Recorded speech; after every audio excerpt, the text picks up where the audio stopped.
Je voudrais rebondir sur la prière de Gladys, quand elle a parlé des enfants, qu'on abandonne tout. Quand je voyais les jeunes ce matin, j'ai vraiment une pensée pour les parents.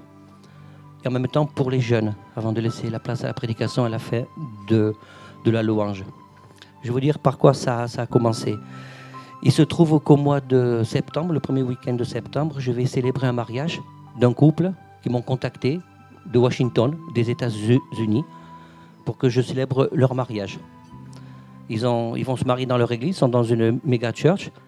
Ils vont se marier dans leur église. Une semaine après, ils viennent ici pour se marier à Hawks, parce qu'ils ont la famille de la mariée est ici, à Hawks, à 20 minutes d'ici. Et c'est un sujet de prière parce qu'il y aura 110 personnes qui vont écouter l'évangile pour la première fois. Et je vais le célébrer, ce mariage, avec le groupe de louanges. Pourquoi je vous parle de ça? Parce que j'ai eu un Zoom avec eux pour préparer tout ça. Ils sont encore à Washington. Et lui, il sert le Seigneur dans son église. Il est pasteur de louanges, on va dire ça comme ça. Et elle est scientifique à la NASA dans l'astrochimie. Et ce matin, en voyant les jeunes, j'ai eu un tilt. Vous voyez? Je voudrais m'adresser aux parents. La prière la prière d'une mère et d'un père est d'une puissance et d'une efficacité redoutable devant Dieu. Et je voudrais vraiment encourager les parents de faire un sujet de prière, mais tous les jours, récurrent, essentiel, de prier pour vos enfants. Prions pour nos enfants. D'abord, pour qu'ils donnent leur vie à Jésus. Pour qu'ils soient là où Dieu va les placer dans la société, qu'ils soient des lumières impactantes. Certainement que parmi nos jeunes, là, dans cette belle brochette, il y aura des futurs ministères qui se lèvent. Il y aura des gens qui vont faire des métiers, que ce soit des métiers manuels, chefs d'entreprise, des métiers scientifiques, peu importe. Mais qu'on puisse d'abord dire, Seigneur, le plus important, que vous puissiez dire à vos enfants, le meilleur qui puisse arriver dans la vie, c'est d'avoir Jésus dans ta vie, parce que Jésus, il a des projets pour nos enfants, quels que soient les projets. Vraiment, nous sommes appelés à être des lumières du monde. Comment est-ce qu'on pourrait briller si Dieu ne puisse pas placer chaque chrétien dans toutes les sphères de la société pour être des influenceurs par le Saint-Esprit. Voilà. Je voulais vraiment vous partager ça, vous mettre ce fardeau à cœur. C'est le fardeau des parents, mais c'est également le fardeau de l'Église. Voilà. Je pense à tous les parents qui sont ici, à tous ceux qui nous visitent, comme Aurore, la sœur de Hyacinthe, elle a deux enfants. Marie-Ève, qui nous visite pour la première fois aussi. Une amie de Benjamin et de Gladys.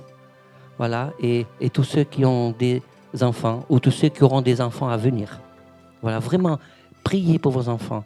Que c'est une marque aussi de notre Église, que nos enfants puissent être des lumières impactantes dans notre société.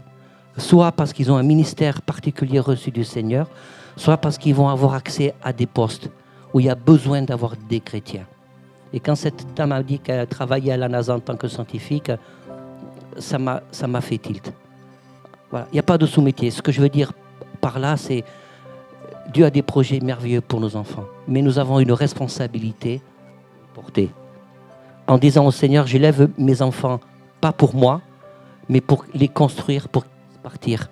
Et qu'ils puissent à leur tour se construire. Voilà, je vous demande vraiment de vous lever. Et on va lever les mains symboliquement. Comme si on imposait les mains à nos enfants, aux jeunes de cette église, à ceux qui nous visitent sur leurs enfants. Et je me permets de reparler de Marie-Ève parce que je sais qu'elle a 7 enfants, ils ne sont pas tous là, et j'englobe Marie-Ève, vos 7 enfants. Voilà. Seigneur Jésus, je veux te faire une prière 2 fois. Tous ces enfants que nous connaissons, qui sont là ou qui ne sont pas là, tous les enfants de ceux qui nous visitent, nous te les apportons au trône de ta grâce, tout spécialement ce matin.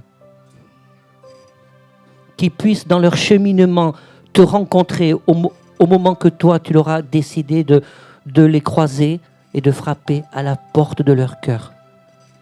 Et qu'ensuite, Seigneur, ils puissent être remplis de l'onction de ton esprit, soit pour répondre à un appel d'un ministère, soit pour avoir une place dans la société et qu'à leur tour, ils soient des lumières, d'enfants de Dieu, qu'ils soient des témoins là où tu les places, Seigneur. Et que ces enfants-là, même s'il y en a qui pensent qu'ils auront moins de capacité que les autres, je refuse de le dire et je refuse de le croire. Parce qu'avec toi, Seigneur, il y a toujours des circonstances particulières que tu es capable de créer pour donner un avenir peu probable ou inespéré à tous nos enfants. Dans le nom de Jésus, nous te mettons ces enfants comme dans un panier, comme une offrande, Seigneur. Nous te les donnons au nom de Jésus. Amen.